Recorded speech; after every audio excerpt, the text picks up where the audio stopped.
Hey, family, this is the Dr. William Clark podcast. Glad to be with you guys for another episode.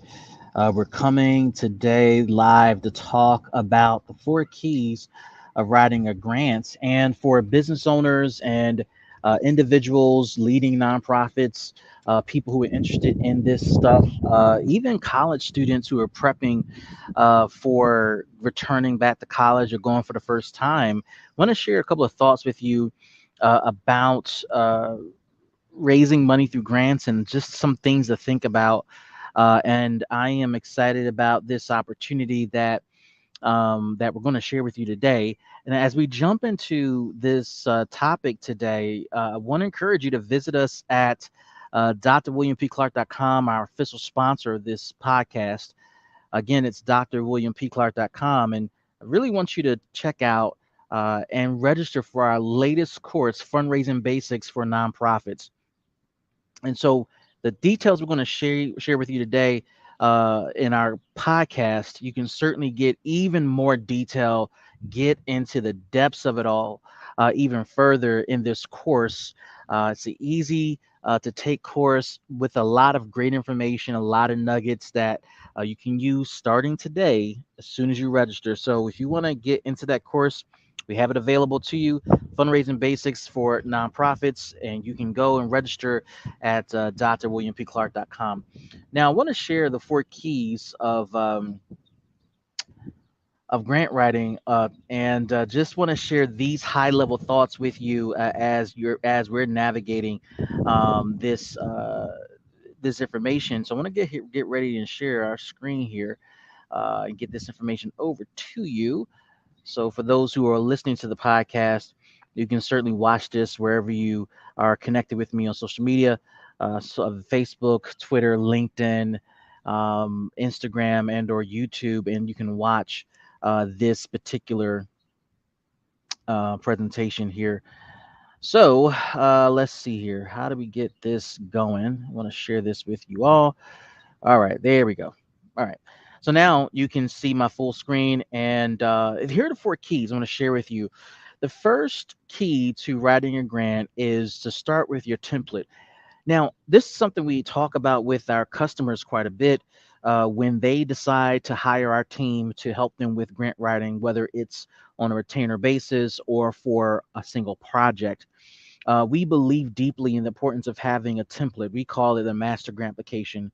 You can call it whatever you feel is important to your organization. But this template provides, in theory, guidance on what should be done when drafting this application on behalf of any organization or any individual. And within this template is a series of information that details a program, a project, any critical information a funder needs to help make a decision that will hopefully lead them to saying, I like that project. I think this is the right project for us, and we want to partner with this particular group to make this project come to life or to expand its footprint and reach. So the template is critical in this process. If you haven't done a master grant application before, if you haven't created a template before, I want to invite you to contact us. Go to drwilliampclark.com and schedule a consultation to talk about your grant writing needs. We'll be happy to work with you to develop your master grant application template and to help you get started on identifying the critical pieces of information that funders deem appropriate and necessary when they're making a critical funding decision. Now, you can certainly draft something on your own. If you don't have experience writing grants or putting together a template or putting together anything of substance around your programs, this might be a little difficult for you because it can be tedious. And the process my team and I go through to develop these templates, we go through a process that's been created over time based upon our experiences leading organizations, our experiences serving our customers, what we're hearing from funders real time, and what we believe will cast a healthy and clear vision for the organizations we support in the area of fundraising and grant writing. So it begins with having a template in place. The second thing we encourage you to do when writing a grant is to search and match for the right grant that aligns with your organization. One of the things that you want to avoid as much as possible is pursuing a funder that's based upon hearsay and peer pressure, right? So if you are connected with other leaders who have tapped into a particular funding source, it is not uncommon for these leaders to share with their colleagues and friends a new opportunity that has been granted to them, awarded to them, or they've been made aware of. And what ends up happening is that as you hear that information, you may feel inspired to pursue that particular funder for a potential opportunity. And you may think, based upon them funding my friend or my colleague, they might fund us because we do similar work, or we believe there is a connection there because of what we've heard. While that may work sometimes, what is more advantageous and better for you to do is to search for funding opportunities that are a match that's aligned with your organization. And this comes down to being super clear about your values, your morals, your standards, your goals, the things you're trying to accomplish, and pursuing funding opportunities that support that, that align with that stand up in parallel with your value system and your ideals.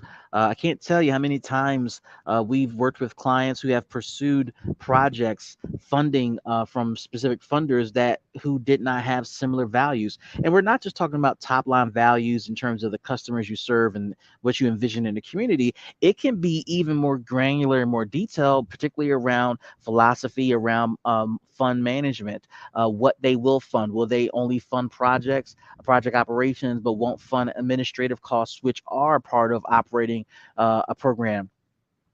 Do they have overly rigid reporting requirement system that is not necessarily consistent with their funding opportunities, et cetera, et cetera? And if you've been around the block a number of times, you all know what I'm saying, where you've accepted monies that you thought was good money. Then you realize the partnership and the relationship with the funder really wasn't a match from Jump Street, and you should not have accepted the money, but more importantly, you should not have pursued the money.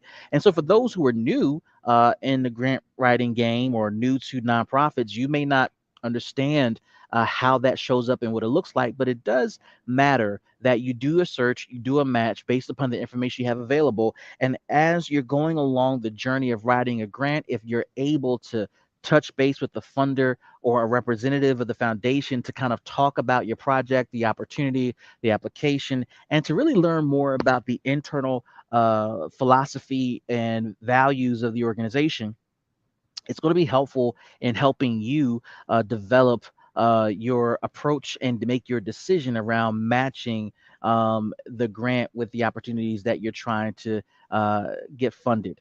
Now, again, as we are going through this, I'm going to encourage you to visit us at drwilliampclark.com if you want to join our latest course, Fundraising Basics for Nonprofits. We go into extreme detail talking about the ideals of fundraising, the framework of fundraising. We talk about grant writing and other revenue mechanisms that are available to nonprofit organizations. If any of the content we share today about grant writing is piquing your interest, I'm going to encourage you to register for this course because it's going to take you into even greater detail and help you further answer questions that may be on your mind. So let's keep going here. The grant calendar. Now, internally for your organization, you should have a grant calendar.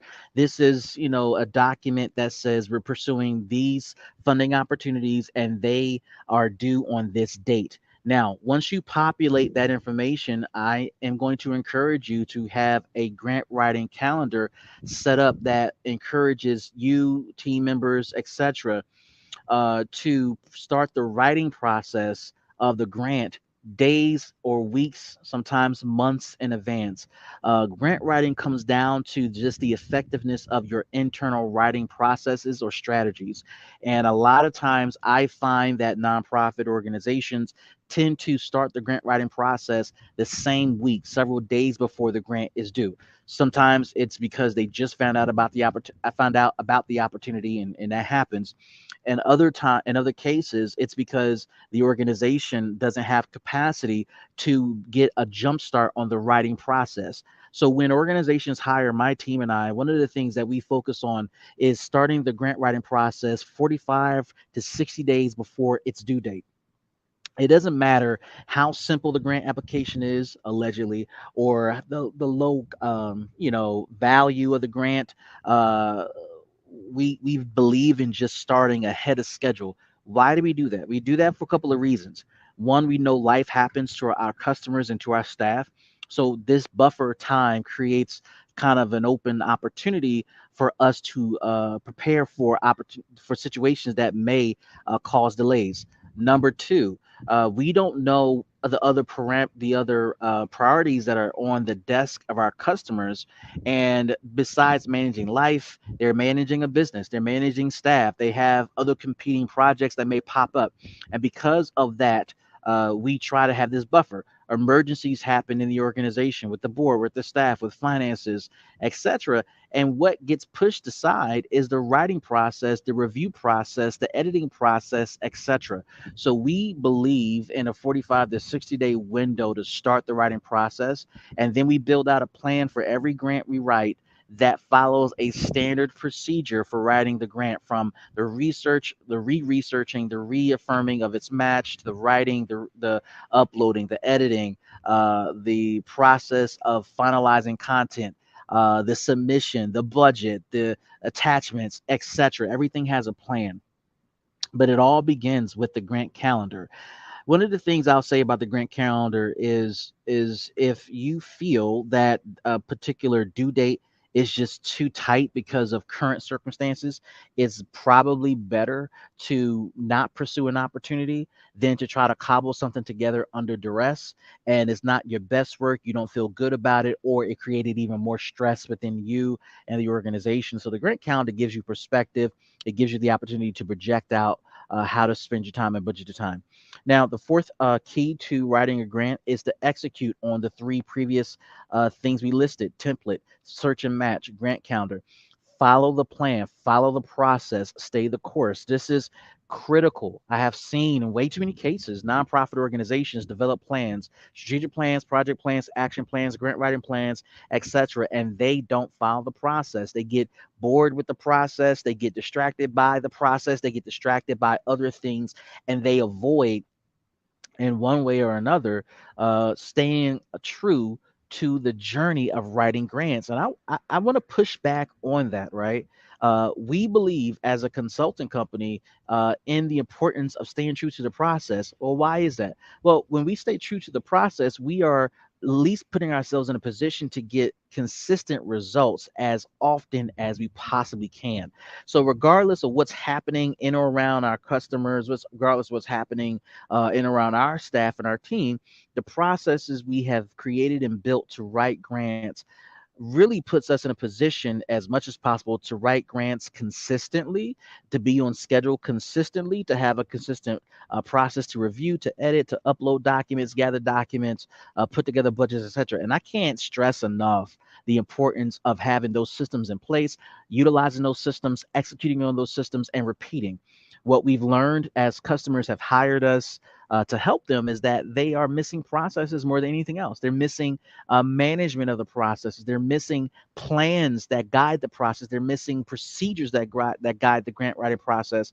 And so, certainly for people that end up hiring us, they benefit from getting good grant writing, but also they benefit from the process we use to implement grant writing, and it leads to a culture change. And I'm super proud of that. You know, when we observe our customers going through a culture change because of our processes that we teach and share with them, along with quality grant writing and along with the award process, that culture change is probably one of the most rewarding elements of the process and of our journey with our customers. So these are the four keys of writing grants. If you want to learn more about them, if you want to study more about fundraising for your nonprofit, fundraising for your scholarship a portfolio for college, fundraising for your business through grants, join me at drwilliampclark.com. Go ahead and register for our latest course, Fundraising Basics for Nonprofits. That process and the stuff we teach is good for businesses too, good for college students too, good for parents looking for funding to pay for their child's education. drwilliampclark.com and click on the first button you see, Fundraising Basics for Nonprofits. This is the Dr. William P. Clark or the Dr. William Clark podcast. We'll see